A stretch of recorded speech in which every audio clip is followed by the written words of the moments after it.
you're not going to let James Conner go in hopes of Trey Benson playing like James Conner. Right. We don't need McDonald's. We have McDonald's at home. Inching our way toward next week, and on full display will be the running backs room. And again, we've talked about a lot of position battles. This is probably one of the most secure rooms for the Arizona Cardinals as we continue our offseason preview. It's a group led by 30-year-old James Conner, who, Donnie, got an extension during the season last year when everybody's like, Trey Benson's going to take over, and every fantasy football faux magazine's like, it's Trey Benson, backfield of the future. Not so fast, says James Conner. If we could, Noah, let's see the running back room for the Arizona Cardinals. And Donnie, you've been covering him for just about his entire time here in the desert. What makes James Conner so special for this franchise? I think it's his motor, and more so his ability to withstand contact and, kind of fall forward. You hear so many people, Johnny, talk about how a guy will get tackled and he'll just gain extra yards by falling forward. And that's exactly what James Conner is. And, honestly, like, he does so many valuable things. I think he's extremely underrated as a pass catcher too, operating in Drew Petzing's system, which is throwing him the ball quite a lot. And he's a 3-down back. He's a 3-down back who has fought off a lot of the injury worries that he had in Pittsburgh before coming over here. And with so many other guys, Johnny, I mean, we could sit around what feels like all night and just rattle off the random names the Cardinals have had in the running back room since James Conner's arrived. He's held the throne. He has steadied himself behind what I think is a very good offensive line and a very good system for running the ball under Drew Petzing, and he's thrived. He's thrived. I don't expect him to slow down anytime soon. I do think Trey Benson will eat a little bit more into his workload. Yeah. But Conner, he's still the guy. They paid him. They paid him for a reason. Monty Ossenfort is not going to be the type of general manager that hand out contracts or hand out extensions to a guy just for the sake of it. And then not use them. They are going to run the football again. They're going to run the football a lot. James Conner is still going to be the primary guy. I still expect him to be the quote-unquote workhorse. And honestly, Johnny, more than anything, he's a leader. He's so vital to that locker room that keeping him around for 2025 and beyond was not even a question to me. This is one of the best signings in franchise history. I think we can say that now. I think he is another good season or two away from like being a Ring of Honor candidate. Since he came to Arizona, all he's done is scored touchdowns. I think he's got 35 in 4 years on the ground alone. He's a constant professional. He's beloved by coaches and players alike. I have this source, like Gannon was adamant, like, we have to re-sign him. And again, it's not a knock on Trey Benson. It's just like, you don't let James Conner leave. And here's the thing. We talked about this with Budda Baker.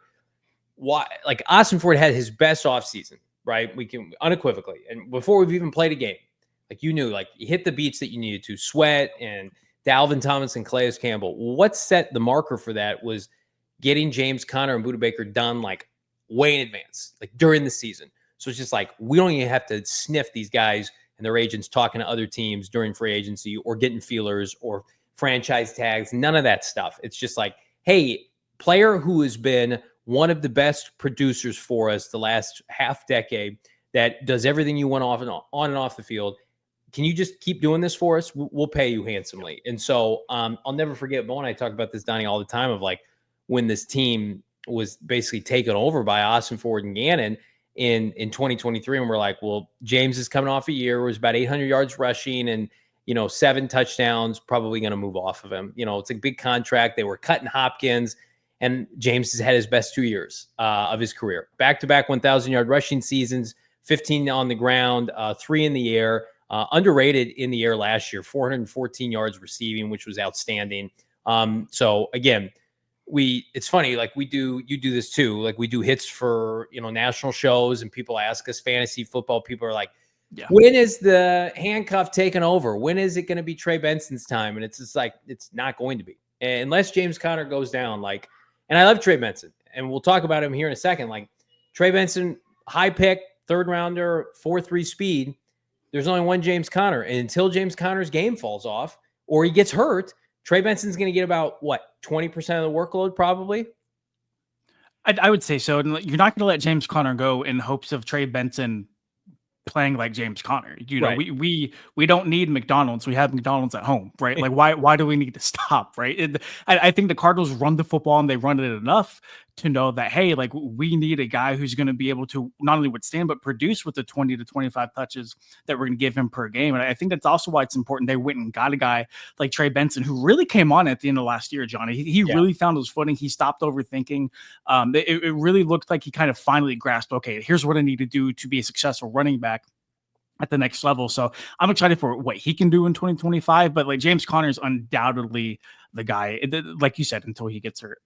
Then we got some additional depth. Amari DiMercato, a favorite of Drew Petzing. And again, like 9.3 yards per clip, and he's a tremendous pass protector. Now, a lot of that came from the Chicago Bears run at the end of this first half at home last year. But he's great. Amari. Yeah, he's got explosiveness to his game. And again, he's another player like I didn't even include on our depth that is fantastic. Like Michael Carter, to me, is probably practice squad back this year. They didn't add a back of note in the draft or free agency. This room, it's like, don't, fix it if it's not broken. Like it's going to run it back. And they're just going to assume Trey Benson takes the next step. DiMercato, James Conner, you're still, the guy that we count on to be the in-between tackle player. And then I would also include on here, Kyler Murray's going to run more this year. Kyler Murray said he wants to run more. So, take that for what you will. But I think this offensive ground game is going to be even more potent because Isaiah Adams, when we talked about our offensive line breakdown, he may struggle in pass protection. I fully believe he's going to be one of the best run blocking guards in the NFL. That was his MO coming out of Illinois. He looked good at the end of last year. The Cardinals are going to have huge holes to run through again in 2025, and this group should eat as a result. No, I completely agree. I think going back to the DiMercato Carter talk for like who's going to be RB3 in the desert, I think just running wise, I think Michael Carter is probably the best like pure runner out of the duo.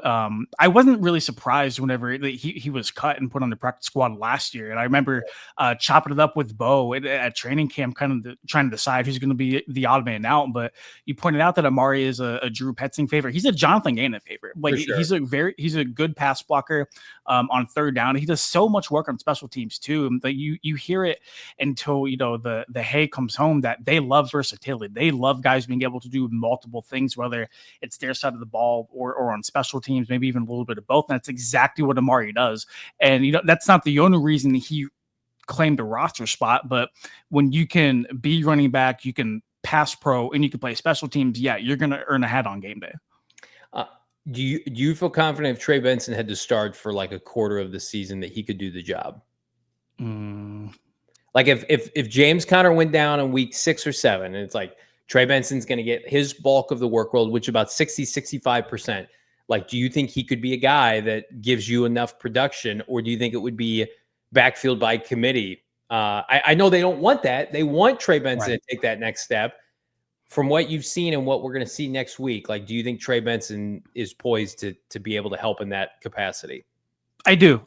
Considering how he looked at the tail end of last year, the improvements that he's made over the offseason, he has a year's worth of experience under his belt now. I think by midseason, he'll have even a better grasp of what being an NFL running back is going to be. Is he going to replicate James Conner numbers? I'm not super sure. I don't want to say that you could just easily replace a guy like JC in the lineup, but Johnny, if you remember, like coming out, like Benson was the second running back off of the board in his draft class. He was a home run hitter at Florida State. He was a one cut and see you later kind of guy. That doesn't disappear. It doesn't just dissolve once you hit the NFL. So I have my not reservations. I'm curious to see what the offensive line looks like in 2025. If Isaiah Adams can take that next step as a starter, because it doesn't look like they're going to bring Will Hernandez back, I'm pretty confident that they'll be able to run the ball almost seemingly with anybody. Obviously, that's not to disparage the talents of James Conner or Trey Benson, whoever it might be. But when you can run the ball, and when Drew Petzing, who's widely viewed as one of the best run schemers in the National Football League, when you have those two, a guy like Benson should absolutely find success. How do you feel about the running backs group? Do you think the Cardinals should have added in the form of maybe a certain ASU running back, or do you like the potential for this group? Drop a comment, leave a like.